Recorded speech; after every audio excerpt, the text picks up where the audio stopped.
The phone rang at 3:17 a.m., cutting through the darkness of Sarah Mitchell's bedroom like a knife through silk. She knew before she answered. Nothing good ever came at that hour. "Mrs. Mitchell." The voice was military crisp, professionally sympathetic. "This is Commander Phillips from Quantico Medical. There's been an incident involving your daughter."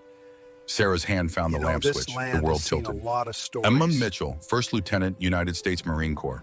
She's been transported to our facility following a vehicular accident on base. "Ma'am, her condition is critical." The next 6 hours passed in fragments. The 2-hour drive to Quantico became a blur of highway lights and racing thoughts. Emma's face at graduation from basic school. Emma in her dress blues accepting her commission. Emma, age 7, learning to ride a bike, refusing help even when she fell. Always refusing help. The military hospital smelled of antiseptic and bad coffee. Commander Phillips met her in the emergency wing, a Navy doctor with tired eyes and 20 years of delivering terrible news etched into the lines of his face. "Your daughter sustained severe head trauma in what appears to be a single vehicle collision. She lost control on a service road near the rifle range around 1:45 hours. Her vehicle struck a concrete barrier at approximately 40 miles per hour." Sarah felt the words but didn't absorb them. Her mind, trained by 12 years at the Central Intelligence Agency, began processing instead of feeling. It was the only way to survive the moment. "She's in a medically induced coma. The next 72 hours are critical. I won't lie to you, Mrs. Mitchell. Her chances of survival are approximately 30%. If she does survive, we can't predict the extent of neurological damage." The doctor paused and something flickered across his face. Doubt, uncertainty. "I'm truly sorry." Sarah nodded, her throat too tight for words. The doctor led her through sterile corridors to the ICU, and there, through a window, she saw her daughter. Emma lay motionless, her face a maze of bruises and bandages. Tubes snaked from her arms. Machines beeped their mechanical sympathy. Her blonde hair, usually pulled back in a regulation bun, had been shaved on one side to access the injury. The warrior Sarah had raised looked small in that hospital bed. Fragile. Mortal. Sarah stood at that window for 3 hours before she could bring herself to enter the room. When she finally did, she moved to Emma's bedside and took her daughter's hand. The skin felt cool, unresponsive. Sarah found herself studying Emma's face, memorizing details she'd looked at for 26 years but never truly recorded. The small scar above her right eyebrow from a childhood fall. The precise angle of her jaw, her father's jaw. The way her fingers even now seemed positioned as if ready to grip something. A weapon, perhaps. Emma had always been reaching for the next challenge. "I'm here, baby girl," Sarah whispered. "I'm here and I'm not leaving." But even as she spoke, Sarah's analytical mind, the mind that had served her through a decade of hunting terrorists and tracking money flows for the agency, began whispering questions. Single vehicle collision, service road, 01:45 hours. Emma, who'd driven tactical vehicles through Syrian war zones. Emma, who'd survived 2 combat deployments without a scratch. Emma, who checked her mirrors 3 times before backing out of a parking space. Sarah gently released Emma's hand and stood. She walked to the small closet where they'd stored Emma's personal effects. The hospital had provided them in a clear plastic bag, standard procedure for trauma patients. Emma's uniform torn and bloodstained, her boots still laced, her wallet, phone, dog tags. Sarah examined each item with the methodical precision she'd learned at the CIA. The phone was shattered beyond recovery. The wallet contained Emma's military ID, a credit card, $43 cash, and a photo of the 2 of them from Emma's college graduation. Nothing unusual, nothing out of place. Sarah turned to the uniform, feeling the pockets. Empty. She checked the boots, standard issue combat boots, worn but well maintained. Emma always took care of her gear. It was one of the first things the Corps taught you. She picked up the left boot, feeling its weight. Something about it felt wrong. Too heavy. Sarah's fingers found the insole and pulled. Beneath it, wrapped in waterproof plastic, was a USB drive. Her heart began to pound. She glanced at the ICU window nurses at their station, not watching. She pocketed the drive and carefully reassembled the boot. For the next 4 days, Sarah divided her time between Emma's bedside and a cheap motel 6 miles from Quantico. She spoke to Emma constantly, telling her stories from childhood, sharing memories, making promises about the future. But at night, alone in the motel room, Sarah tried to access the USB drive. It was encrypted, military-grade encryption that her rusty CIA skills couldn't crack. On the 5th day, Sarah made a decision. She left the hospital at dawn and drove northwest into the green hills of Virginia horse country. The address she had was 10 years old, but Colonel James Bradford didn't seem like the type to move around much. She found him exactly where she expected, on a 100-acre farm 40 minutes outside Charlottesville, mending a fence line as the sun climbed over the Blue Ridge Mountains. Bradford was 67 years old and looked every day of it. His face was weathered leather, his hands scarred from decades of hard use. But his eyes, pale blue and sharp as broken glass, hadn't aged a day. Those were the eyes of a warrior who'd seen everything and forgotten nothing. He recognized her immediately. "Sarah Mitchell." His voice was gravel tumbling in a metal drum. "Didn't expect to see you again. Thought you were done with this." "I was. I am." Sarah climbed out of her car. The morning air smelled of honeysuckle and hay. "It's about Emma." Bradford's expression shifted, concern replacing his initial wariness. He set down his tools. "Come inside." They sat at his kitchen table and Sarah told him everything. Bradford listened without interruption, his fingers drumming a slow, military cadence against the worn wood. When she finished, he was quiet for a long moment. "Emma called me 3 weeks ago," he finally said. "Late at night, she sounded stressed, which isn't like her. Said she needed advice about something she'd seen at Quantico. Wouldn't tell me details over the phone. Said she'd drive up the following weekend." "Did she?" "No, she canceled. Said the situation had resolved itself. I didn't push. Should have." Bradford's jaw tightened. Should have pushed. Sarah placed the USB drive on the table between them. Bradford picked it up, turning it over in his hands. "You try to access it. It's encrypted. Let me see what I can do. I've got some old contacts who owe me favors." He looked at her directly. "But Sarah, if this is what I think it is, if Emma found something she wasn't supposed to see, then that accident wasn't an accident." "I know, Dan. Which means whoever tried to kill her will try again. Once she wakes up. If she wakes up." The words hung in the air between them, heavy as stones. "I need to know what's on that drive," Sarah said quietly, "and I need to know who did this to my daughter." Bradford studied her for a long moment. Sarah had known him for 15 years. He'd been Emma's commanding officer during her first deployment, had become something of a family friend after Emma's father died. He'd attended her husband's funeral, had sent flowers every year on the anniversary. He was a good man, a hard man, a man who understood duty and sacrifice. "You were an analyst at the agency," Bradford said. "Not a field operative. What you're talking about, what you're planning, that's not your world." "Then teach me." "Sarah, teach me Jim. You trained Emma. You trained hundreds of Marines. You've got 40 years of combat experience." Sarah leaned forward. "My daughter is lying in a hospital bed because someone tried to murder her. The official investigation will go nowhere. You know it, and I know it. Whoever did this has protection, has resources, has reach. I can't go to the authorities. I can't go to the media. The only person I can count on is myself. And you think I'm just going to turn a 58-year-old CIA analyst into what exactly, a vigilante? I think you're going to help me find justice for a Marine who was attacked on American soil. I think you're going to help me protect my daughter when she wakes up. And I think you're going to do it because Emma was like a daughter to you too." Bradford's face showed nothing but his fingers had stopped their drumming. That stillness, Sarah recognized it from her years working with operators. It was the moment before decision, before commitment. "I'll crack the encryption," he said finally. "Then we'll see what we're dealing with. But Sarah, you need to understand something. Once we start down this road, there's no going back. You cross certain lines, you can't uncross them. I crossed that line the moment I saw my daughter in that hospital bed." Bradford nodded slowly. "Give me 48 hours." Sarah drove back to Quantico with something she hadn't felt since the phone call purpose. At the hospital, she resumed her vigil. She talked to Emma about mundane things: the weather, the terrible motel coffee, the latest political nonsense on the news. Anything to fill the silence, to keep the connection alive. On the second night, a Marine sergeant came to visit a young man with a fresh tattoo on his forearm and the rigid posture of someone who'd never learned to relax. He introduced himself as Gunnery Sergeant Tim Kowalski, one of Emma's fellow instructors at the Scout Sniper School. "Just wanted to check on the lieutenant," he said, twisting his cover in his hands. "She's a hell of an instructor.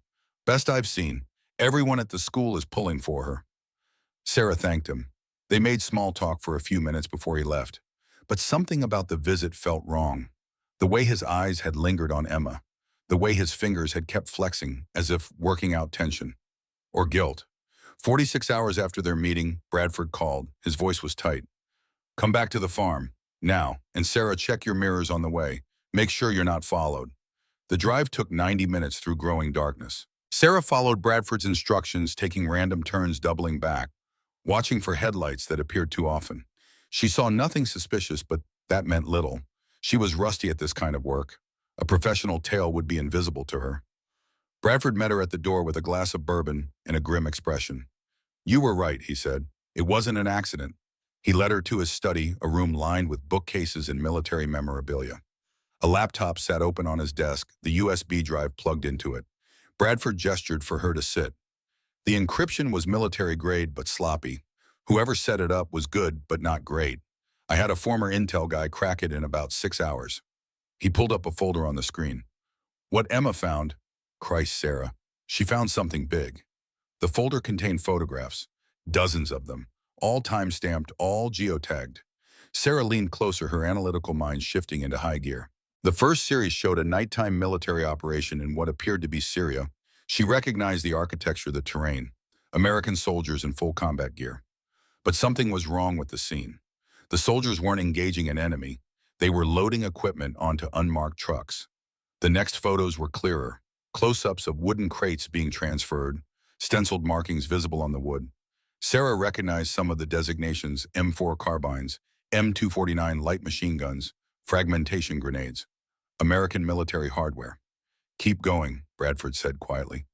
Sarah clicked through more images. These showed the trucks arriving at a different location. Men in civilian clothes, some with beards, some with tactical gear that was definitely not American standard issue, excepting the cargo. Money changing hands. Lots of money.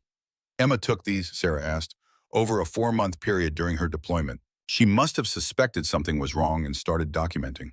Look at the metadata." Sarah examined the file information. The photos had been taken at various times and locations, but all within a 50-mile radius in northern Syria. The most recent was dated 3 months ago, right before Emma rotated back to the States. "It's an arms smuggling operation," Bradford said. "American military equipment being sold to insurgent groups. Maybe multiple groups. Hard to tell from the photos alone." "Who would do this?" "That's where it gets complicated." Bradford opened another file, a document Emma had typed. Sarah read quickly. Emma had identified 5 individuals involved in the operation. 3 were private military contractors. 1 was a CIA logistics officer, and 1 was a Marine. Major Marcus Brennan, Scout Sniper School, Quantico. Sarah felt something cold settle in her chest. "I know Brennan," Bradford said. "Decorated combat veteran. 2 tours in Iraq, 1 in Afghanistan, Silver Star, Bronze Star with V device. He's a legend in the sniper community. Trained hundreds of Marines, including Emma. He trained my daughter. For 6 months. When Emma arrived at Quantico, Brennan was her primary instructor. By all accounts, he thought highly of her, recommended her for advanced training." Sarah stared at Emma's notes. The implications were staggering. A trusted instructor, a war hero, selling American weapons to the enemy, and Emma had discovered it. "There's more," Bradford said. He pulled up another document. Financial records. Emma managed to access transaction data. Over the past 3 years, approximately $47 million has been transferred through various shell companies. The money trail leads back to offshore accounts. Bradford zoomed in on a specific entry. Marcus Brennan received $12 million, split across 3 payments. The last one was deposited 2 weeks before Emma's accident. Sarah felt her hands clench into fists. "He tried to kill her. Almost certainly, or had someone do it. Either way, he's responsible." Bradford closed the laptop. "The question is, what do we do about it?" "We go to the authorities, NCIS, FBI, someone." "With what proof these photos could have been doctored? The financial records accessed illegally, and Brennan has friends in high places. You don't get that much money without protection. By the time any official investigation gets moving, the evidence will disappear, and so will everyone involved." "Then what?" Bradford met her eyes. "We handle it ourselves. But Sarah, you need to understand what that means. Brennan isn't some desk jockey. He's one of the most lethal men on the planet. A trained killer with 30 years of experience. If we're going to take him down, we have to be smarter, better prepared, and absolutely certain." "I'm certain." "You're angry." "Anger isn't enough." Bradford stood and walked to a gun safe in the corner of his study. He worked the combination and pulled out a rifle case. "Before we do anything else, I need to teach you some things. Things you should have learned 20 years ago but didn't because you chose analysis over operations." He laid the case on his desk and opened it.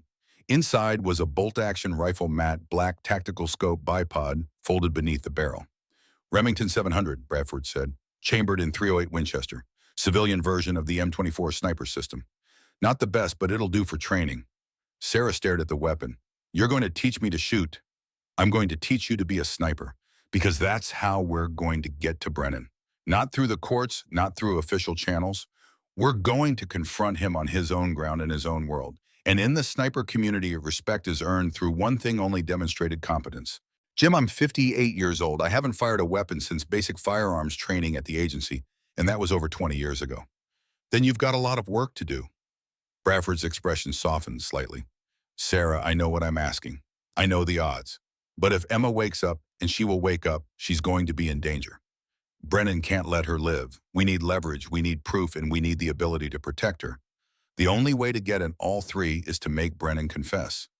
And you think he'll confess to me? I think he'll confess if you can prove you're on his level. Snipers are proud, Sarah, arrogant. Their entire identity is built on being the best, the most elite, the most capable. Brennan won't respect legal authority. He won't respect official investigations.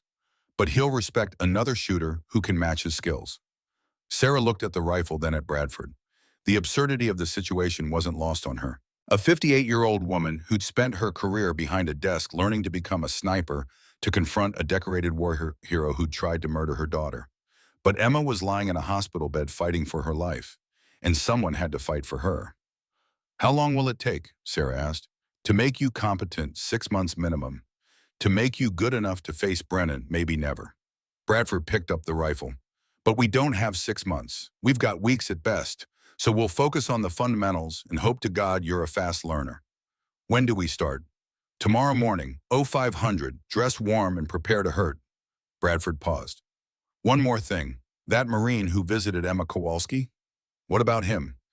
He's one of the 3 names on Emma's list. Former scout sniper, now an instructor. According to Emma's notes, he was Brennan's spotter in Syria, which means he was there during the weapons transfers. Sarah felt ice spread through her veins. He came to the hospital to check if Emma was really unconscious, to make sure she couldn't identify him. Bradford's voice went hard. We need to move carefully, Sarah. These men aren't criminals playing soldier. They're soldiers who became criminals. There's a difference. They have training resources, and most importantly, they're willing to kill to protect themselves. So am I, Sarah said quietly. Bradford looked at her for a long moment, and something shifted in his expression. Recognition, perhaps, or respect. Yeah, he said. I believe you are. That night, Sarah drove back to the motel. She didn't go to the hospital. She couldn't look at Emma without feeling rage threatening to overwhelm her discipline. Instead, she sat in her room looking at the photos on her phone. Emma at 8, gap-toothed and grinning. Emma at 16, in her soccer uniform, mud-streaked and triumphant. Emma at 22, raising her right hand at commissioning her father's sword at her hip. Every photo was a promise, a life that should have stretched ahead, full of possibility. Sarah made a vow in that dingy motel room. She would learn whatever she needed to learn. She would become whatever she needed to become. And she would make Marcus Brennan pay for what he'd done, even if it destroyed her in the process. The next morning, she was at Bradford's farm at 4:57 a.m. The old Marine was waiting, 2 cups of black coffee steaming in the pre-dawn cold. Ready? He asked. Sarah took the coffee, drank it black, despite hating the taste, and nodded. Teach me. The first morning nearly broke her.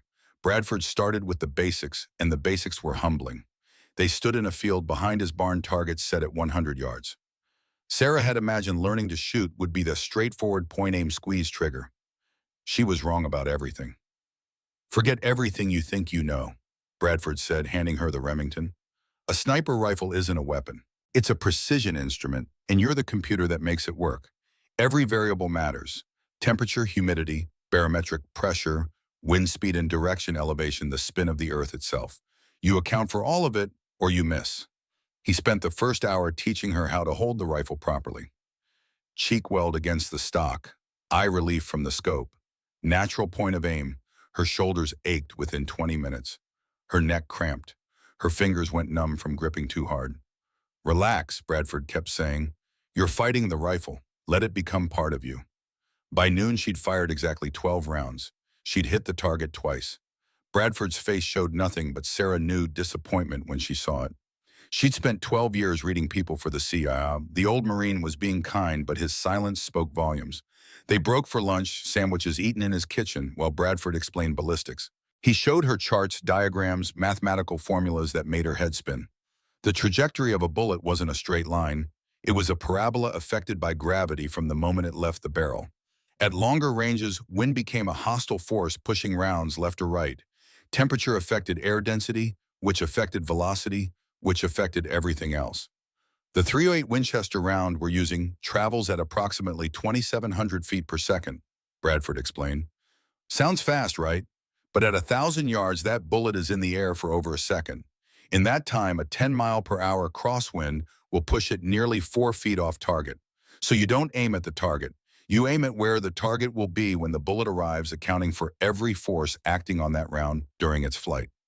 Sarah's head throbbed. She'd analyzed intelligence data, tracked financial transactions through dozens of shell companies, pieced together terrorist networks from fragments of information.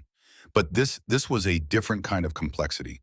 This required her to think in 3 dimensions across time, integrating variables that changed moment to moment. "I can't do this," she said quietly. Bradford looked at her. "You're right, you can't, not in a few weeks, not starting from zero at 58 years old with no prior experience." He paused. "But you're going to anyway, because Emma needs you to." They went back outside. Sarah's muscles screamed. Her head pounded, but she took position behind the rifle and tried again. The days blurred together. Sarah woke at 4 a.m., drove to Bradford's farm in darkness, and spent 12 hours learning skills that should take years to master. Bradford was relentless. Every shot had to be explained. Every miss had to be diagnosed. Wind call wrong, trigger jerk. Breathing not controlled. Eye relief inconsistent. Follow-through insufficient. She learned to read wind by watching grass patterns, tree movements mirage through the scope. She learned to control her breathing, finding the natural respiratory pause between breaths where her body was most stable. She learned trigger control, applying smooth rearward pressure until the shot surprised her. She learned to call her own shots, knowing where the crosshair was when the rifle fired, predicting impact before the spotter confirmed. By the end of the first week, she could hit a man-sized target at 200 yards, most of the time. Bradford wasn't satisfied. "Brennan can make that shot in his sleep in the dark in a hurricane. You need to be better." The second week was worse. Bradford increased the distance to 300 yards and added complexity, shooting from different positions. Prone sitting, kneeling. Shooting after physical exertion, he made her run wind sprints until her heart hammered, then immediately get behind the rifle. Shooting under time pressure. Shooting in wind. Shooting in rain. Sarah's body rebelled. Her knees protested kneeling on hard ground. Her shoulders developed bruises from recoil. Her hands cramped. She'd wake in the motel room at night, her entire body aching, and wonder what the hell she was doing. Then she'd think of Emma, and she'd get up the next morning and do it again. The third week, Bradford introduced her to the concept of dope, not drugs data on previous engagements. Every serious shooter kept a book recording conditions, distances, adjustments, made results achieved. It was the sniper's Bible, the accumulated wisdom of hundreds or thousands of shots. "This is how you learn," Bradford said, showing her his own dope book, worn water-stained, filled with decades of notations. "Every shot teaches something, but only if you record it, analyze it, learn from it." Sarah started her own book. She filled pages with data: range, wind speed, temperature, humidity, elevation, bullet drop, wind correction. The numbers started to make sense. Patterns emerged. She began to understand, not just intellectually but instinctively, how all the variables interconnected. By the end of the third week, she was hitting consistently at 400 yards. Bradford nodded approval. "You're learning faster than I expected. You've got a good eye, good instincts. But we need to accelerate. Emma could wake up any time. When she does, Brennan will know. He'll move against her." "What do you suggest?" "Night shooting. That's where this gets hard." The next phase of training happened after dark. Bradford set up lights at 500 yards, barely visible pinpoints in the blackness. Sarah learned to use night vision optics, an AN-PVS-27 clip-on device that mounted in front of her scope and turned darkness into grainy green daylight. Night shooting was a different animal. The optics added weight, changed eye relief, distorted depth perception. Wind was harder to read. Cold night air was denser than day air, affecting trajectory. Sarah missed more than she hit for the first 3 nights, but slowly, painfully, she improved. Bradford also taught her fieldcraft, camouflage, and concealment. How to build a hide, how to move without being seen, how to read terrain to use shadows and dead ground. These were skills she'd never needed at the CIA, skills that felt alien and primitive. But Bradford insisted, You want to confront Brennan, you need credibility. He needs to see you're not playing, that you understand his world. 4 weeks in Bradford dropped the real challenge. There's a shot Emma documented, he said, pulling up one of her photos on his laptop. The night someone fired at her vehicle.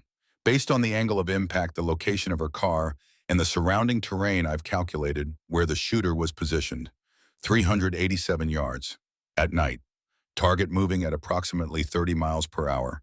8-mile-per-hour crosswind from the left. Sarah studied the data. That's an incredibly difficult shot. That's an impossible shot for anyone except an elite sniper, which proves Emma's accident wasn't an accident, but proving it requires replicating it. Sarah understood immediately. You want me to make that shot. I want you to make that shot because it's the evidence we need. If you can demonstrate that only a trained sniper could have hit Emma's vehicle under those exact conditions, we can prove it was attempted murder, not an accident. More importantly, if you can make that shot, Brennan will respect you. He'll listen to you. And maybe, just maybe, we can force a confession. Jim, I've been training for 4 weeks. You just said this is an elite level shot. I know what I said. Bradford's expression was grim. I also know we're running out of time. Kowalski visited the hospital again yesterday. He's checking on Emma, which means Brennan is nervous. Sarah felt cold fear work its way up her spine. She'd been so focused on training that she'd almost forgotten the immediate danger. Emma was still unconscious, still vulnerable, and the men who tried to kill her were still out there. How do we even practice this shot? I've recreated the conditions as closely as possible. There's an old service road on the eastern edge of my property. Similar terrain, similar distance. I've rigged up a target that moves on a cable system, crude but effective. We'll train until you can make the shot consistently. And if I can't, Bradford didn't answer. He didn't need to. They both knew the stakes. For the next 2 weeks, Sarah focused on nothing else. The moving target setup was diabolical. A man-sized silhouette that traveled along a cable at variable speeds, appearing from behind cover for only a few seconds before disappearing. She had to identify the target, calculate lead account for wind, and take the shot all under time pressure, then all at night. She failed over and over and over. Lead more, Bradford would call from his spotting position. You're shooting behind. The bullet takes time to arrive. Predict where the target will be. Sarah adjusted, calculated, fired. Miss.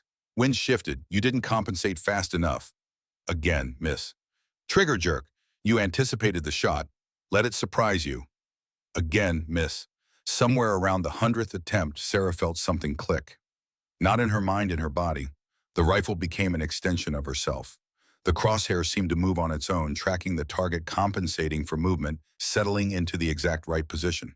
Her finger pressed the trigger, and she knew even before the bullet arrived that it was good. The target rang with impact. Bradford's voice came through the darkness, carefully neutral. Hit, center mass. Sarah let out a breath she hadn't realized she'd been holding. One shot wasn't enough. She needed consistency. But it was a start. Over the next week, her hit rate climbed. 60%, 70%, 80%. Bradford pushed harder, adding stress factors, making her run before shooting, limiting her time, changing wind conditions without warning. Brennan won't give you ideal conditions, he said. He'll press you, test you, try to rattle you. You need to perform under pressure. On the 47th day of training, Sarah made the shot 5 times in a row. Bradford lowered his spotting scope. That's good enough. Good enough. To prove our point, to show Brennan you're serious, to force a conversation. He stood, joints creaking. Now comes the hard part. We need to make contact. They drove to Quantico the next day. Sarah had maintained her vigil at Emma's bedside throughout the training, though her visits had grown shorter. The guilt ate at her, leaving her daughter alone to pursue revenge. But Emma would understand. Emma was a Marine. She'd been trained to complete the mission, whatever the cost. Bradford used his old credentials to access the base. Retired officers maintained certain privileges, and Bradford had enough friends in high places that no one questioned his presence. They went to the Scout Sniper School, where Bradford claimed he was consulting on training methods. It took 3 hours of careful observation before they spotted Brennan. He was exactly as Bradford had described. 42 years old, but moving like someone younger. Lean, economical, nothing wasted. His face was weathered with crow's feet around pale eyes that never stopped scanning. He wore utilities with the sleeves rolled precisely to mid-forearm, and his boots were broken in but immaculately maintained. When he walked, he moved with the predatory grace of someone who'd spent years hunting humans. Sarah watched him from a distance and felt something cold settle in her chest. This was the man who'd tried to murder her daughter. This decorated hero, this respected instructor, this trusted leader. He'd betrayed everything he was supposed to represent. "Easy," Bradford murmured beside her. We play this smart." They waited until Brennan was alone at the outdoor range supervising a training exercise. Bradford approached first, all old friends camaraderie. Sarah hung back watching. "Marcus Brennan. Thought that was you. Jim Bradford. Remember me?" Brennan's face registered surprise, then recognition, then professional warmth. "Colonel Bradford. Yes, sir. Good to see you. What brings you to Quantico?" "Consulting work. You know how it is. They pay me to pretend my opinions matter." Bradford gestured to Sarah. "This is Sarah Mitchell, old family friend. She's interested in the sniper program." Brennan's eyes flicked to Sarah, assessed her in a fraction of a second, then dismissed her as unimportant. It was the reaction Sarah had counted on. Women of a certain age became invisible to men like Brennan. It was a blind spot she could exploit. "Ma'am," Brennan's tone was polite but uninterested. "The Scout Sniper School is one of the most demanding programs in the military. We train the best of the best." "So I've heard," Sarah said mildly. "Must be rewarding work." "It is, though we've had some setbacks recently." Something flickered across Brennan's face. "Lost one of our instructors, Lieutenant Emma Mitchell. Terrible accident." Sarah felt rage flare but kept her expression neutral. "I'm sorry to hear that. She was exceptional. Best natural shooter I've seen in years. Could have been truly elite given time." Brennan shook his head. "Such a waste." Bradford steered the conversation toward technical matters, discussing training methods and equipment. Sarah listened, learning. Brennan spoke with confidence, even arrogance, about the sniper program. He clearly considered himself the authority. After 20 minutes, Bradford made his move. "You know, Marcus, Sarah here has been doing some shooting herself. I've been training her. She's picked it up remarkably fast." Brennan's expression said he doubted that, but was too polite to say so directly. "That's good. Marksmanship is a valuable skill. She made a rather impressive shot last week, moving target 400 yards night conditions. I was quite surprised." Now Brennan's interest sharpened slightly. 400 yards night moving target, that's advanced work. How much training has she had? "About 6 weeks." Brennan laughed, not unkindly, but with the easy superiority of an expert humoring amateurs. "Colonel, with respect, I've been training snipers for 15 years. 6 weeks doesn't produce that kind of capability." "Why don't you see for yourself?" Bradford suggested. "We're heading to the range tomorrow evening. You are welcome to join us. Bring your gear. We can compare notes." Brennan hesitated, and Sarah saw the calculation in his eyes. He was curious despite himself. The idea that some middle-aged woman could make an advanced shot challenged his understanding of the world. He couldn't let it go unverified. "What range?" "Private facility about an hour north. I'll text you coordinates." Bradford smiled. "Unless you're busy." The challenge was subtle but clear. Brennan couldn't back down without losing face. "I'll be there." As they walked away, Sarah kept her breathing steady. The first step was complete. Brennan was committed. "You handled that well," Bradford said once they were in the truck. "He has no idea who you are." "He will soon enough." That night, Sarah couldn't sleep. She lay in the motel room running through scenarios. Everything hinged on the next day. If she couldn't perform, if Brennan dismissed her, the opportunity would be lost. But if she could prove herself, if she could demonstrate capability that demanded respect, then maybe, just maybe, she could force the confrontation that would expose the truth. She thought about Emma, still unconscious, still fighting. The doctor said her brain activity was improving. She might wake up soon, which meant time was running out. Sarah got up at 3 a.m. and drove to Bradford's farm. She spent the pre-dawn hours practicing taking shot after shot at the moving target. When Bradford found her at 6, she'd been shooting for 3 hours straight. "Couldn't sleep?" he asked. "Needed to be sure." Bradford watched her make 5 consecutive hits, then nodded. "You're ready. Tonight we change everything." The private range was actually a remote section of Bradford's property he'd developed specifically for long-range shooting. Berms carved into hillsides, target systems at distances from 100 to 1,000 yards. Bradford had used it to train military and law enforcement snipers during his consulting years. It was perfect for their purposes. They arrived at dusk and set up equipment. Sarah felt her heart rate climbing, adrenaline starting to flow. This was it, the moment of truth. Brennan arrived in a black pickup truck at exactly the agreed time. He was in civilian clothes but carried a long rifle case and a range bag. When he saw the setup, the professional target systems, the spotting scope, the wind flags, his expression shifted to something approaching interest. "Impressive facility," he said to Bradford. "You run training here." "Used to. These days I mostly just tinker." Bradford gestured to the 500-yard berm. "Why don't we start with something simple, Sarah? Show Major Brennan what you've learned." Sarah took position behind her rifle. She'd practiced this shot thousands of times. 500 yards, stationary target, daylight. She went through her checklist. Wind was calm, maybe 3 miles per hour from 10 o'clock. Temperature 62 degrees. Humidity moderate. She'd already confirmed her rifle's zero that morning. She settled into position, found her natural point of aim, controlled her breathing. The crosshair steadied on the target. Gentle pressure on the trigger. The shot broke clean. Bradford, watching through the spotting scope, called it. "Center mass, good hit." Sarah cycled the bolt and fired again. And again. 5 shots, 5 hits, all within a 6-inch group. When she stood and stepped back, Brennan was watching with new attention. The dismissive amusement was gone. "That's solid shooting," he admitted. "Better than solid. You've got natural talent, and Bradford clearly knows what he's doing." "Your turn," Bradford suggested. Brennan set up his rifle, a custom-built precision weapon that probably cost more than Sarah's car. He went through his own preparations with the smooth efficiency of someone who'd done it 10,000 times. His shooting position was textbook perfect. When he fired, each shot was deliberate, controlled, professional. His 5-shot group measured 4 inches. "Still got it," he said with satisfaction. "Though I'll admit, Mrs. Mitchell, you're better than I expected." "Thank you," Sarah said neutrally. "Bradford mentioned you made a moving target shot at 400 yards. Night conditions. I have to say I'm skeptical. That's extremely difficult even for experienced shooters." "Would you like to see?" Sarah asked. Brennan's eyes narrowed slightly. "Very much."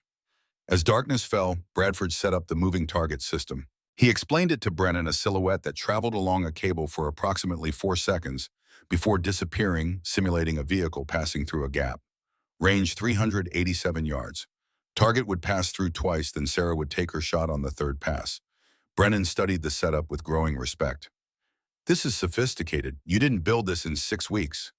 "No," Bradford agreed, "but Sarah learned to shoot it in that time." They waited for full darkness. Sarah mounted the night vision optic on her rifle and took position. Her heart hammered. Everything came down to this. She thought of Emma, of the hospital room, of all the hours of training and pain and frustration. The target began its run. Sarah tracked it, getting a feel for the speed. First pass, second pass. On the third run, she led the target, compensated for wind, pressed the trigger. The target rang with impact. Brennan lowered his own optic, his face unreadable in the darkness. "Hit! That is a hell of a shot." "Can you make it?" Sarah asked quietly. "Of course I can. I've made harder shots in combat." "Then let's see." The challenge hung in the air. Brennan couldn't refuse without losing credibility. He took position with his rifle, added his own night vision device, and waited for the target to cycle. He made the shot on his first attempt. Of course he did. He was one of the best snipers in the world. But Sarah had proved she could match him. And that changed everything. "Mrs. Mitchell," Brennan said, standing and facing her directly for the first time, "I need to apologize. I underestimated you badly. That level of shooting after 6 weeks of training is remarkable. You have genuine talent." "Thank you, Major, but I need to tell you something." Sarah's voice was steady cold. "My full name is Sarah Mitchell, and Emma Mitchell is my daughter." The night seemed to freeze. Brennan's expression went carefully blank. "I see. Do you? Because I've spent the last 6 weeks learning to shoot so I could stand here and have this conversation with you as an equal.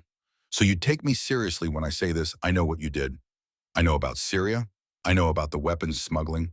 And I know you tried to murder my daughter." Brennan's hand moved slightly toward his sidearm, but Bradford's voice cut through the darkness. "Don't. I've got a .45 pointed at your spine. We're not here to kill you, Marcus. We're here for the truth." For a long moment, nobody moved. Then Brennan laughed, a short, bitter sound.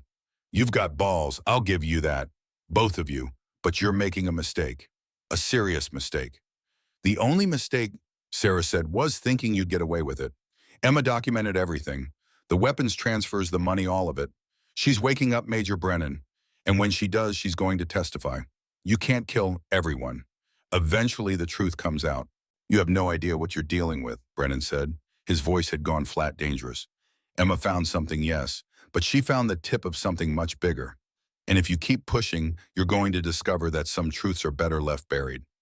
That sounds like a threat. It's a warning from someone who actually served his country to a civilian playing soldier.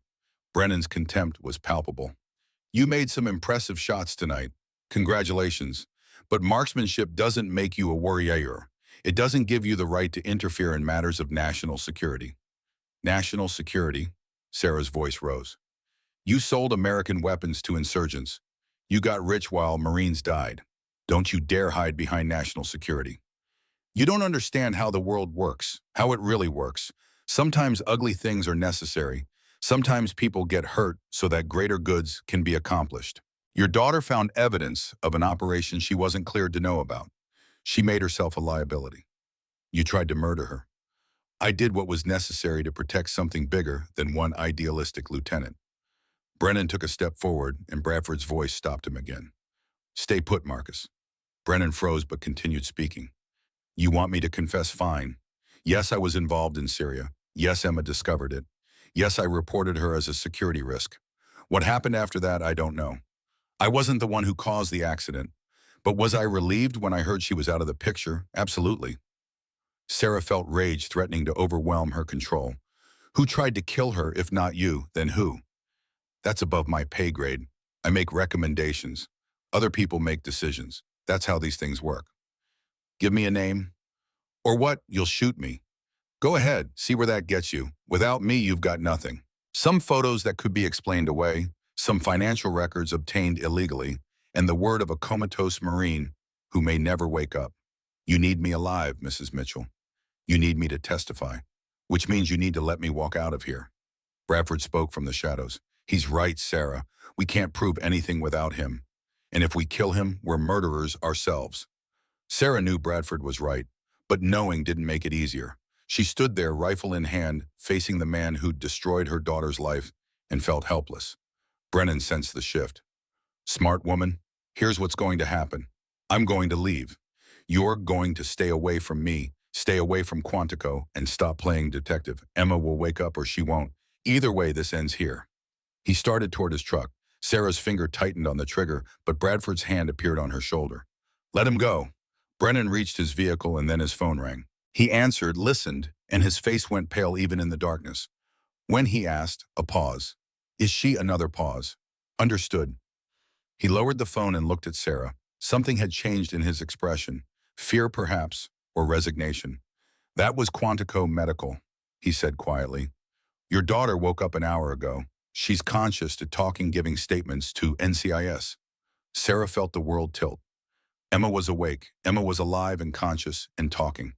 Which means, Brennan continued, his voice hollow, I'm already finished. Everything I said tonight, you didn't need it. She's going to tell them everything she knows, and I'm going to spend the rest of my life in Leavenworth. He got into his truck and drove away, leaving Sarah and Bradford standing in the darkness. Bradford lowered his pistol. We need to get to that hospital. Now. The drive to Quantico took 90 minutes that felt like 90 hours. Sarah's hands gripped the steering wheel until her knuckles went white. Bradford sat in the passenger seat, working his phone, making calls to old contacts, trying to get information. NCIS has the hospital locked down, he reported. 2 agents with Emma right now taking her statement. MPs at every entrance. They're treating this as an active threat situation. Can we get in? I'm working on it. But Sarah, you need to prepare yourself. Emma's been in a coma for almost 3 months. Even if she's conscious, she might not be. She's strong. She'll be fine. Bradford didn't argue, but his silence said everything. They arrived at the hospital at 2:47 a.m. The parking lot was filled with official vehicles, NCIS sedans, military police cruisers, and ambulance standing by. Sarah recognized the response pattern from her CIA days. This was what happened when something big broke open, when someone important became exposed. Bradford badged them through the first checkpoint using his retired credentials and the name of a 2-star general who owed him favors. At the ICU entrance, they hit a harder wall, a stone-faced NCIS agent who looked like he benched small cars for recreation. Sir, ma'am, I can't let you through. Lieutenant Mitchell is giving testimony in an ongoing investigation. No visitors. I'm her mother, Sarah said. Ma'am, I understand, but my orders are absolute. No one gets through without Assistant Director Hayes' authorization.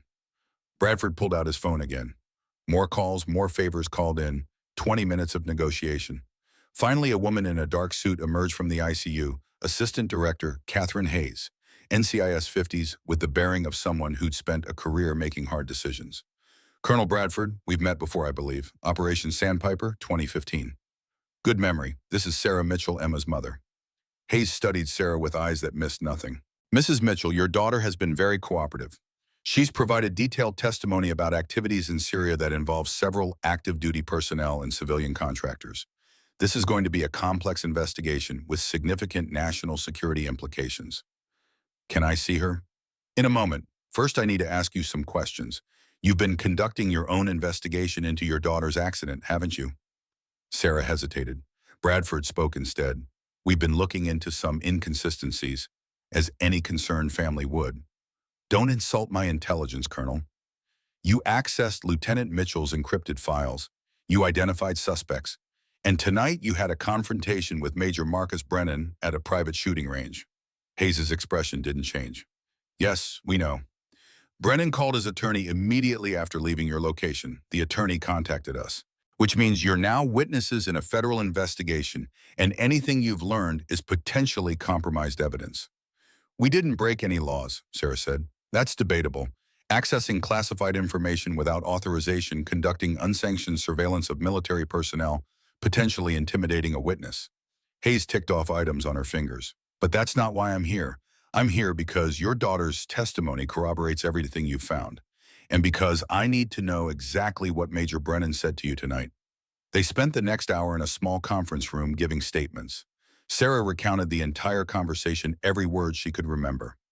Bradford provided supporting details. Hayes recorded everything, asked sharp questions, probed for inconsistencies. Finally, she leaned back in her chair.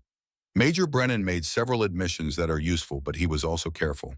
He admitted knowledge of weapons smuggling, but denied direct involvement in the attempt on Lieutenant Mitchell's life. He pointed toward higher authority, which aligns with what we're learning from other sources.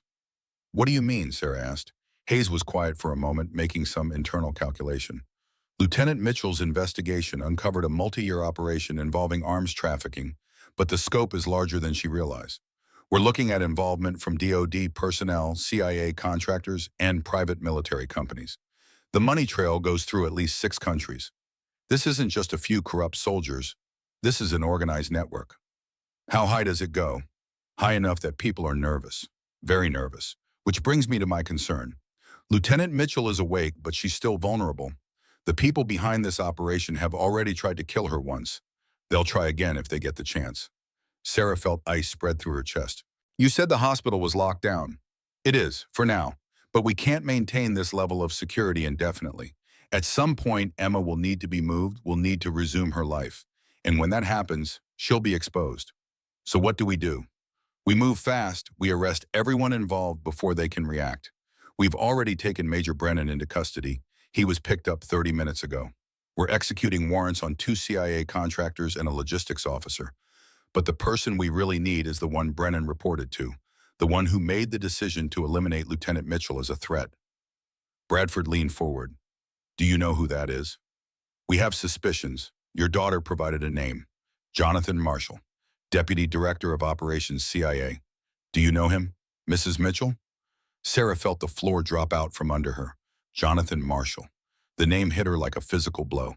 She knew that name, knew it intimately. He was my mentor, she said quietly. When I worked at the agency, he trained me, supervised my first 3 years. She stopped, unable to continue. Hayes' expression softened slightly. I'm sorry, that must be difficult, but it makes sense.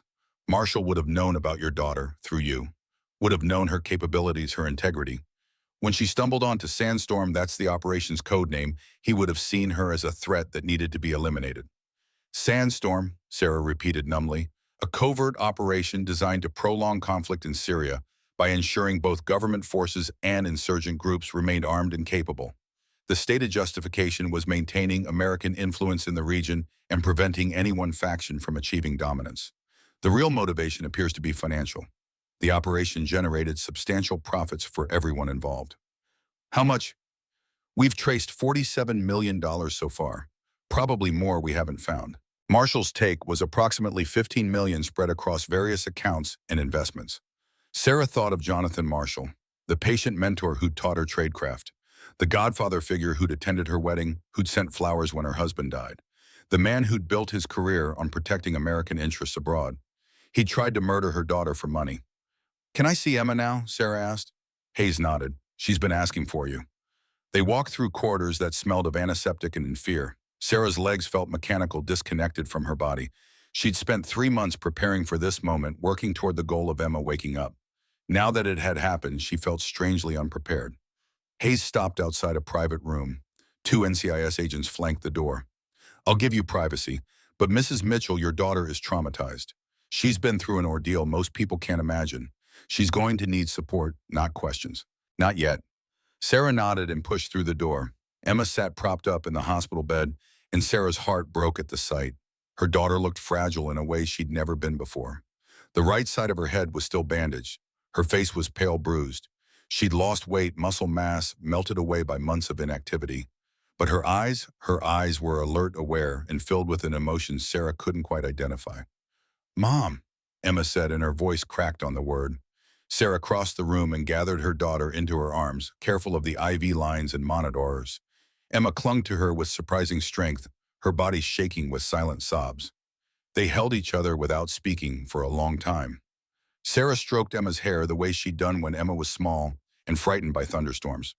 The medical equipment beeped its rhythmic reassurance.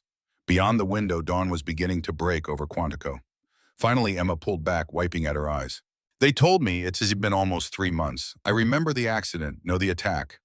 I remember seeing headlights, then nothing until I woke up here." She looked at Sarah intently.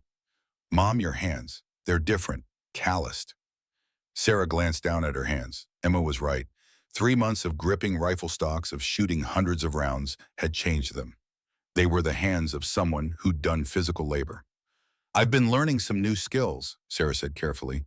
"NCIS told me you've been investigating, that you found evidence about Brennan and the weapons smuggling." Emma's voice strengthened. "They said you confronted him, that you made him confess." "We didn't have much choice. The official investigation was going nowhere." "Mom, you worked intelligence, analysis. You never did field work." Emma studied her mother's face. "What did you do?" Sarah debated how much to say, then decided Emma deserved the truth. "I learned to shoot. Colonel Bradford trained me. I needed to be able to confront Brennan on his own terms to make him take me seriously." "Bradford trained you to shoot?" Emma's eyes widened. "How long?" "3 months, while you were in the coma." 3 months isn't enough time to..." Emma stopped, realization dawning. "The shot that hit my vehicle. You replicated it, didn't you? You proved it couldn't have been an accident." "Yes." Emma was quiet for a moment, processing. When she spoke again, her voice was thick with emotion. "You became a sniper to save me. I became what I needed to become. Mom, that shot, I've made it in training, and it's brutally difficult even for experienced shooters. You did that after 3 months, starting from nothing." Sarah felt uncomfortable with the admiration in her daughter's voice. "Bradford is a good teacher, and I was motivated." "Motivated?" Emma laughed, a sound somewhere between joy and tears. "That's one way to put it. Jesus, Mom. When I planned this investigation, when I documented everything, I never thought..." She stopped collecting herself. "I never thought it would put you in danger too. You're my daughter. There was never a choice. NCIS said Jonathan Marshall is involved. Marshall was your mentor." "I know. That must be..." "I'm sorry, Mom. I know what he meant to you." Sarah sat on the edge of the bed, careful not to disturb the monitors. "People aren't always what we think they are. Marshall taught me that, ironically. He spent years teaching me to look beneath the surface, to question everything. I just never thought to apply those lessons to him." "They're going to arrest him, aren't they?" Hayes seems confident. She said they're moving fast, arresting everyone before the network can react. Emma nodded slowly. "I told them everything I know, all the documentation I gathered, everyone I saw involved. I thought..." Her voice wavered. "I thought I was doing the right thing, exposing corruption. But it almost got me killed, and it put you at risk. Maybe I should have just stayed quiet." "No," Sarah's voice was firm. "You did exactly what you should have done. You saw something wrong and you stood up against it. That takes courage. Real courage, not the kind that gets you medals, but the kind that costs you something. It almost cost me my life. But it didn't. You're here, you're alive. And because of what you documented, because of your courage, a corrupt network is going to be exposed. People who betrayed their oaths are going to face justice. Emma looked at her mother with something approaching awe. When did you become this person? What do you mean, growing up, you were always mom? Safe, predictable, analytical. You worked from behind a desk. You worried about homework and curfews and whether I was eating enough vegetables. But now, Emma gestured vaguely, now you're talking about confronting assassins and learning sniper skills and hunting down conspiracies. When did you transform into this? Sarah smiled slightly. I didn't transform. I've always been this person. I just hadn't needed to be her in a long time. Being a mother raising you after your father died, that required a different kind of strength. But the person I was at the agency, the person who tracked terrorists and analyzed threat networks, she was always there. She just came back when you needed her. I'm glad she did. They talked for another hour, carefully avoiding the hardest topics. Emma's recovery timeline, months of physical therapy ahead. The investigation Hayes had warned it would be lengthy, complicated. The future uncertain at best. Instead, they talked about small things. The terrible hospital coffee, the nurses who'd cared for Emma during the coma, the spring weather outside. It was the conversation of two people afraid to acknowledge how close they'd come to losing everything. Bradford appeared around 8 a.m. with coffee and breakfast sandwiches. He took one look at Emma, and his weathered face creased into something approaching a smile. Lieutenant, good to see you awake. Colonel, Mom told me what you did, training her. Thank you. Your mother's a natural. Learned faster than Marines half her age. He set the food on the bedside table. Though I hope she never has to use those skills again. We both hope that, Sarah said. Hayes returned shortly after, her expression grim. We have a problem. Jonathan Marshall disappeared 4 hours ago. He left his home in Alexandria sometime after midnight. We have agents at his office, his usual locations. So far, nothing. Sarah felt her stomach drop. He knows. We believe so. Someone tipped him off. We're investigating who, but right now our priority is finding him before he runs. Hayes looked at Emma. Lieutenant, is there anything in your documentation, anything you might remember that could tell us where Marshall might go? Safe houses, contacts, anything. Emma closed her eyes, thinking. The financial records I accessed showed transfers to accounts in the Cayman Islands, Switzerland, and Singapore. But those were investment accounts, not operational funds. For operational safe houses. She paused. There was one location that appeared multiple times in communications I intercepted. A property in West Virginia, remote off-grid. I flagged it as potentially significant, but never confirmed its purpose. Can you be more specific? Shenandoah Valley, near the George Washington National Forest. I don't have exact coordinates, but it's within 30 miles of Harrisonburg. The property is registered to a shell company called Sandstone Holdings. Hayes was already on her phone relaying the information. We'll have a tactical team there within 2 hours. Good work, Lieutenant.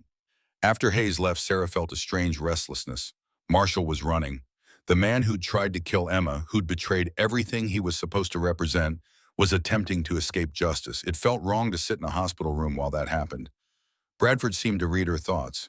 You want to go after him? Is that crazy? Probably, but I understand the impulse. This is personal for you. Marshall was your mentor. He betrayed that relationship. You want to look him in the eye when he's caught. Emma stirred in the bed. You should go, both of you. I'll be fine here. NCIS has agents on the door, and I'm not going anywhere. Emma. Mom, you spent 3 months learning to shoot so you could confront Brennan. You made yourself into someone who could stand up to these people on their own terms. Don't stop now. See this through, for both of us. Sarah looked at her daughter, at the strength still present despite the trauma, at the determination in eyes that mirrored her own. Emma was right. This needed to end properly. All right, Sarah said, but we stay back. We observe only. This is NCIS's operation. Bradford was already standing. I'll drive. My truck can handle rough terrain if we need to get off-road. They made it to the Shenandoah Valley in 90 minutes, pushing speed limits and using Bradford's law enforcement contacts to clear their path. The NCIS tactical team was already in position when they arrived. Black SUVs parked along a Forest Service road, agents in tactical gear preparing for entry. Hayes spotted them and looked more annoyed than surprised. I should have known you'd follow. Stay back. If Marshall is in there, he's desperate. Desperate people are dangerous. The safe house was exactly what Emma had described, remote, isolated, accessible only by a narrow dirt road that wound through dense forest. A single building, old farmhouse style, positioned on a hilltop with clear sight lines in all directions.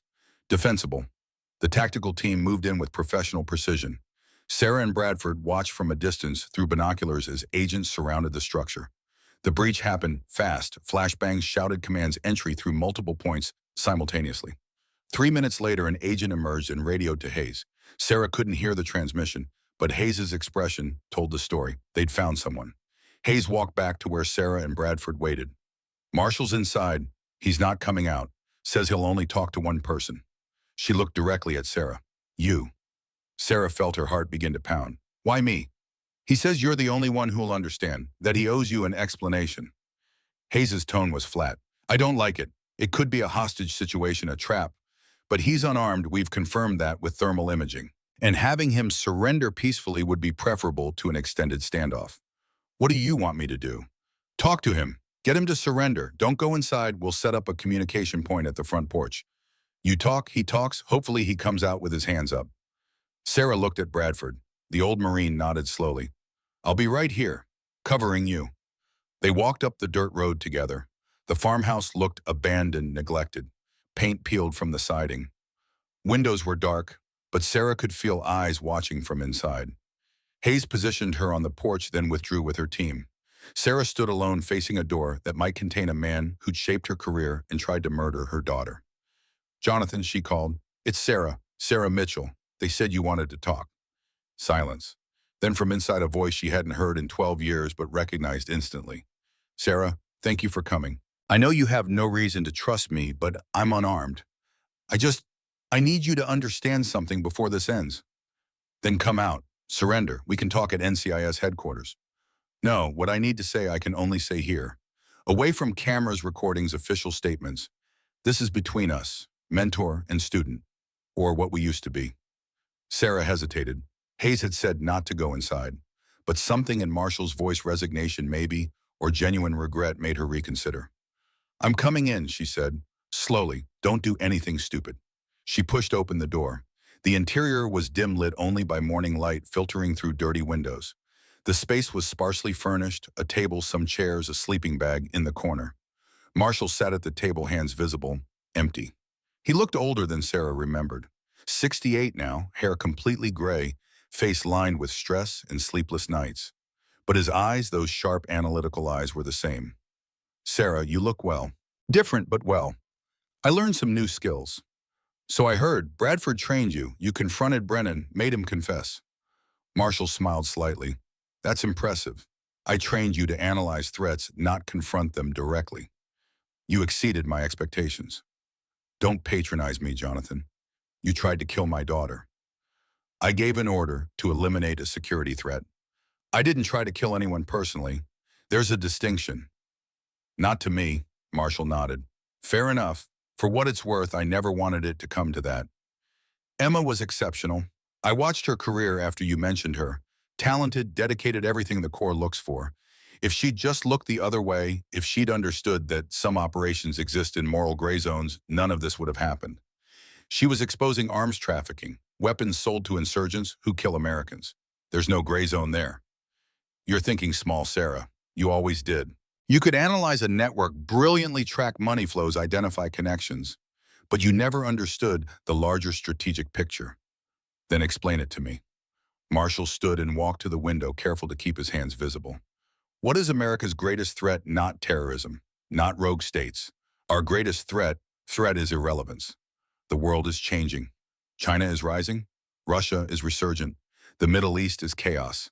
And America's influence is slipping because we're tired. Tired of war, tired of intervention, tired of being the world's policeman. So you sold weapons to keep wars going. I maintained American relevance.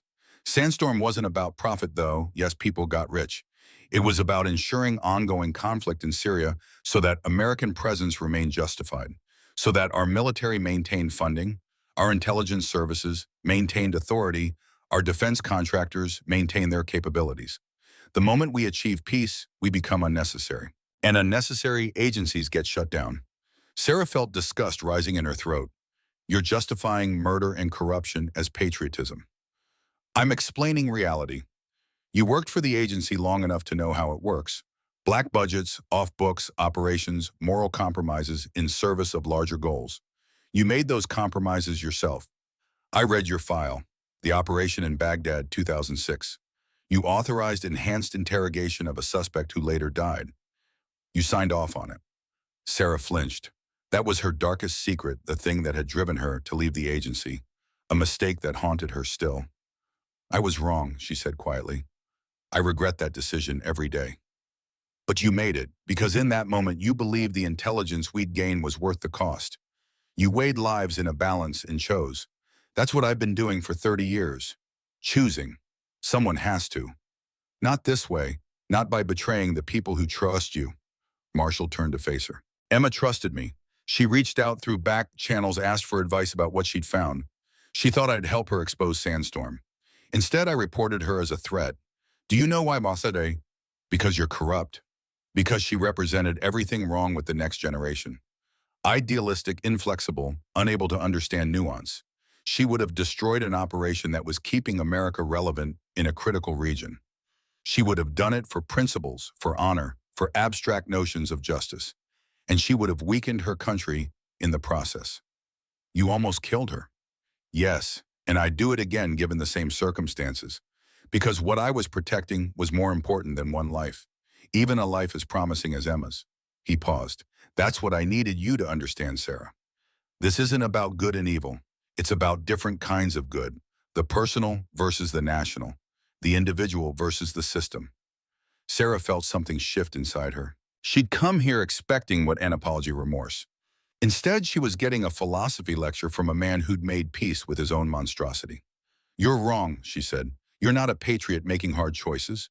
You're a criminal who got rich betraying everything you swore to protect. And the only reason you're explaining yourself now is because you got caught. Perhaps, or perhaps I'm trying to teach you one final lesson. The world isn't clean, Sarah. It's not about heroes and villains. It's about people making impossible choices with imperfect information.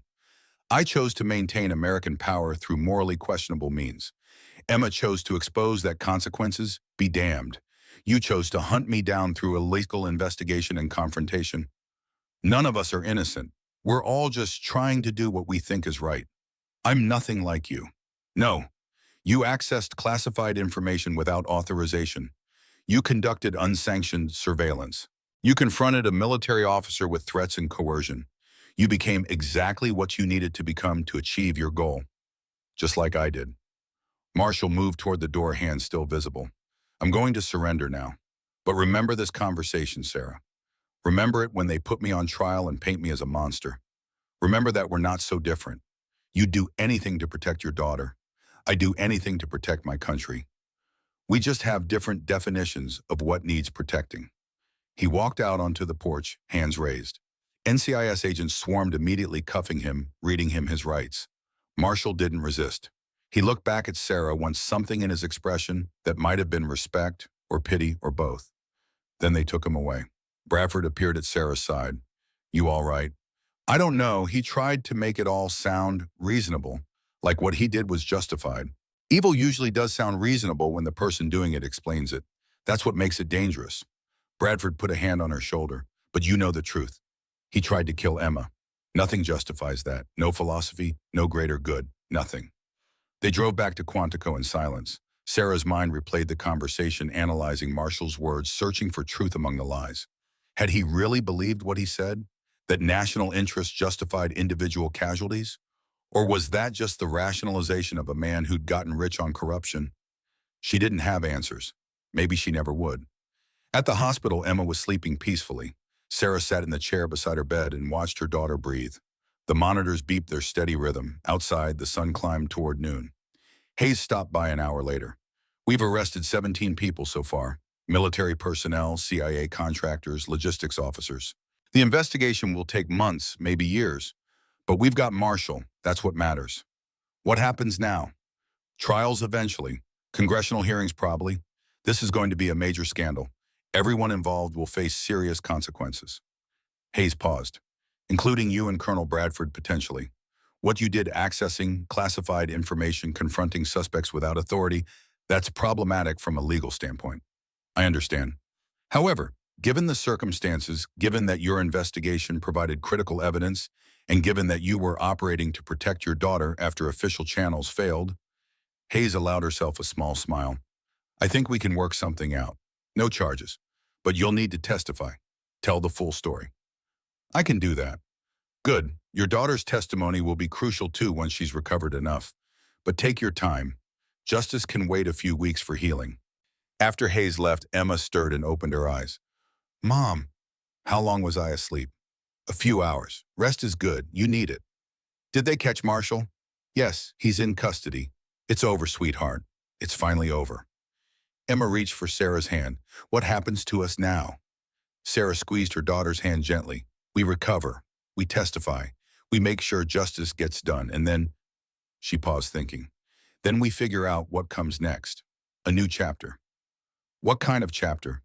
I don't know yet, but I know this much: I'm done sitting on the sidelines.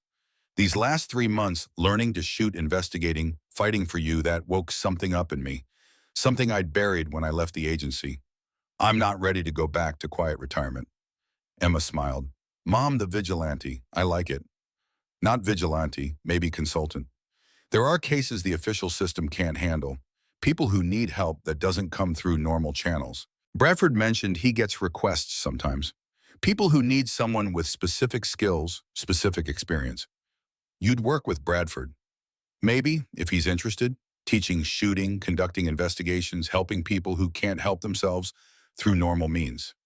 Sarah looked at her daughter. What about you? When you recover, will you stay in the Marines? Emma was quiet for a long moment. I don't know. The Corps was everything to me.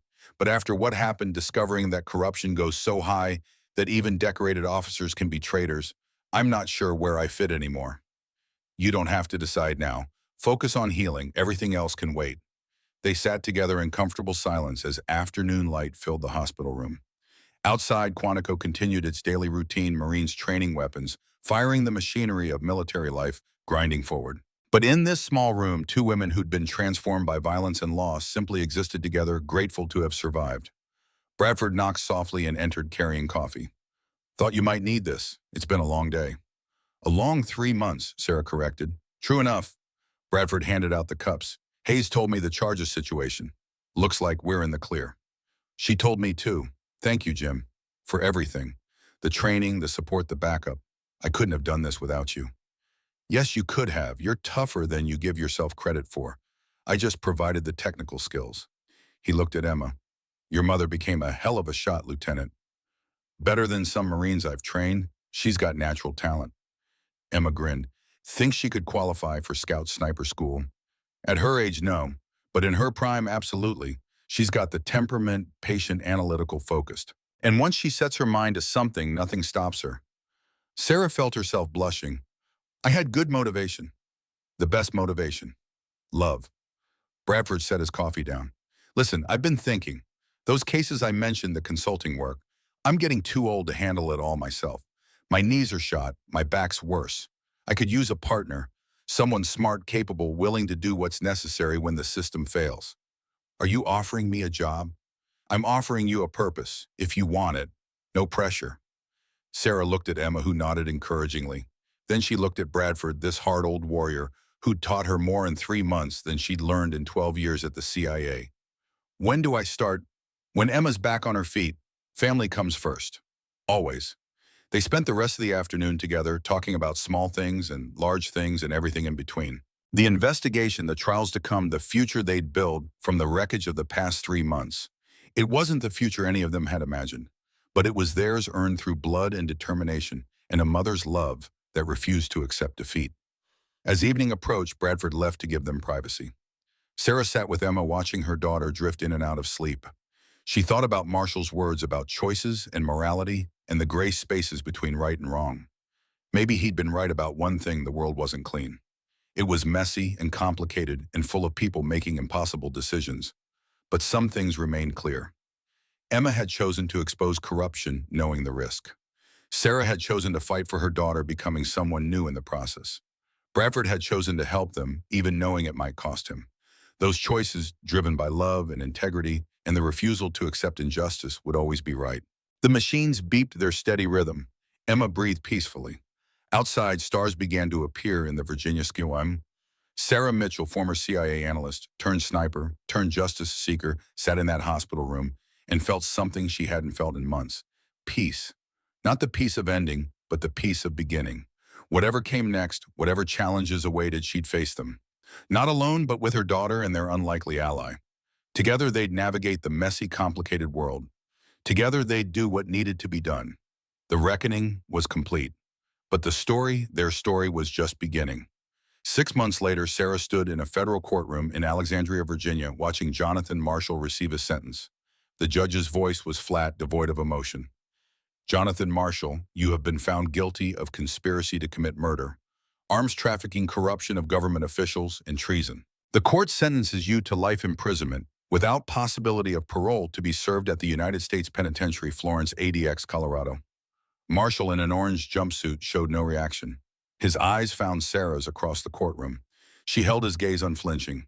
This was the man who'd mentored her, who'd tried to kill her daughter, who'd betrayed everything he'd sworn to protect. He nodded once, acknowledgement perhaps, or respect, and then the marshals led him away. Marcus Brennan had been sentenced 2 months earlier, 30 years at the United States Disciplinary Barracks, Fort Leavenworth, Kansas. Dishonorable discharge. All military honors revoked. Gunnery Sergeant Kowalski received 20 years. The 2 CIA contractors, 15 years each. 17 people total. The Sandstorm network had been dismantled. Outside the courthouse, Emma waited in her dress blues. She'd been medically cleared for light duty, assigned to the Marine Corps Training Command at Quantico. Not the career she'd imagined, but one she'd chosen freely. Teaching the next generation of Marines had purpose. Honor. How do you feel? Emma asked as Sarah approached. Tired, relieved, incomplete. Sarah watched the courthouse doors close behind them. Marshall will spend the rest of his life in a cell, but that doesn't undo what he did. Doesn't bring back the soldiers who died because of those weapons. Doesn't erase the corruption. No, but it's justice, that's something. They walked to Bradford's truck together. The old Marine was waiting, coffee ready. They'd developed rituals over the past 6 months. Small comforts. Ready, Bradford asked. For what comes next, absolutely. Mitchell Bradford Consulting had officially opened 3 months ago. Not a traditional security firm, they didn't take corporate contracts or provide bodyguards. Instead, they handled the cases that fell through the cracks. The woman whose military husband died under suspicious circumstances, but the official investigation stalled. The veteran who discovered fraud in his unit but couldn't get anyone to listen. The family destroyed by a cover-up. They investigated. They taught. They helped people who couldn't help themselves through normal channels. And sometimes, like with Sarah's first case, they taught people to shoot, to defend themselves, to refuse to be victims. The drive back to Bradford's farm took 2 hours. They spent it in comfortable silence, the kind that comes from shared trauma and shared purpose. When they arrived, another vehicle was already there, a civilian sedan with government plates. Assistant Director Hayes emerged looking official, but not hostile. Thought I'd find you here, Hayes said. I have a proposition. They gathered in Bradford's kitchen, coffee poured, and Hayes laid out a folder. NCIS has a problem. We're good at military crimes, but there's a category of cases we struggle with, situations where official investigations hit walls, where witnesses won't talk, where the system has failed. We need people who can operate in gray spaces, people with skills, discretion, and a willingness to bend rules when necessary. You're offering us contract work, Sarah asked. I'm offering you legitimacy. You'd be unofficial consultants. No badges, no official authority, but when we need someone to investigate cases we can't touch directly, we call you. You'd have access to some databases, some resources, and most importantly, legal cover for your activities. Bradford and Sarah exchanged glances. We'd still take our own cases, Sarah asked. Absolutely, this would be supplemental, but it would give you protection, the right backing when you need it. Sarah thought about it. 6 months ago, she'd been a retired analyst, her life quiet and settled. Then Emma nearly died and everything changed. She'd learned to shoot. She'd confronted killers. She discovered she was capable of things she'd never imagined. She'd found purpose. We'll do it, Sarah said, on one condition. Emma joins us when she's ready. Full partner. Hayes smiled. I was hoping you'd say that. Lieutenant Mitchell's testimony was crucial to this prosecution. She's got instincts, integrity, and courage. The kind of person we need. They shook hands, a new chapter officially beginning. That evening after Hayes left, Sarah and Emma walked Bradford's property. The sun set over the Virginia hills, painting the sky in shades of orange and red. Are you sure about this? Emma asked. Consulting work investigations potentially dangerous cases. I've never been more sure of anything, Sarah replied. For 12 years, I did analysis. Safe, distant, theoretical. But these past 6 months, fighting for you, learning to shoot, confronting Brennan and Marshall, I discovered who I really am. Not just an analyst, not just a mother. I'm someone who stands up when the system fails, who fights for people who can't fight for themselves. You became a warrior. I became what I needed to be, and I'm not going back. Emma smiled, pride evident in her expression. Good, because I want to learn from you, from both of you. Bradford taught you to shoot. You taught yourself to be brave. I want to learn those lessons too. You already know them, sweetheart. You learned them when you exposed Sandstorm, knowing it might cost you everything. They reached the shooting range where Bradford was setting up targets for tomorrow's training class. 5 women had enrolled military spouses, veterans, civilians who wanted to learn self-defense. Sarah would teach the fundamentals. Bradford would provide the expertise. Emma would assist sharing her experiences. It wasn't the life any of them had planned, but it was the life they'd chosen. Bradford waved them over. Got a new case. Woman in North Carolina. Her son died in training accident at Camp Lejeune. Official investigation says equipment failure. She thinks it was negligence, maybe hazing. The Corps closed the file. She can't get anyone to listen. When do we start? Sarah asked. Tomorrow, but tonight we rest. Celebrate the victory. Marshall's in prison. Emma's healthy. Justice was served. They gathered around Bradford's fire pit as darkness fell, 3 warriors bound by shared trauma and shared purpose. Sarah looked at Emma, healthy and strong, and felt overwhelming gratitude. 6 months ago, her daughter had been in a coma fighting for life. Now she was here, whole planning their next investigation. Bradford raised his coffee mug to Emma for having the courage to expose corruption even knowing the cost. Emma raised hers to Mom for becoming someone she never thought she could be. Sarah raised hers last to all of us for refusing to quit, for fighting when the system failed, for choosing justice over comfort. They drank and the fire crackled and the stars emerged overhead. Sarah Mitchell had learned to shoot. She'd learned to fight. She'd learned that transformation was possible at any age, that courage came in many forms, and that love, fierce, uncompromising, warrior love could overcome anything. Even death, even betrayal, even impossible odds. The reckoning had become a beginning. Mitchell Bradford Consulting was born from trauma built on justice and dedicated to helping those who fell through the cracks. The next case waited, and the next, and the next. The story was far from over. It was just beginning. But tonight they rested, 3 warriors who'd fought and won, preparing for whatever came next, together.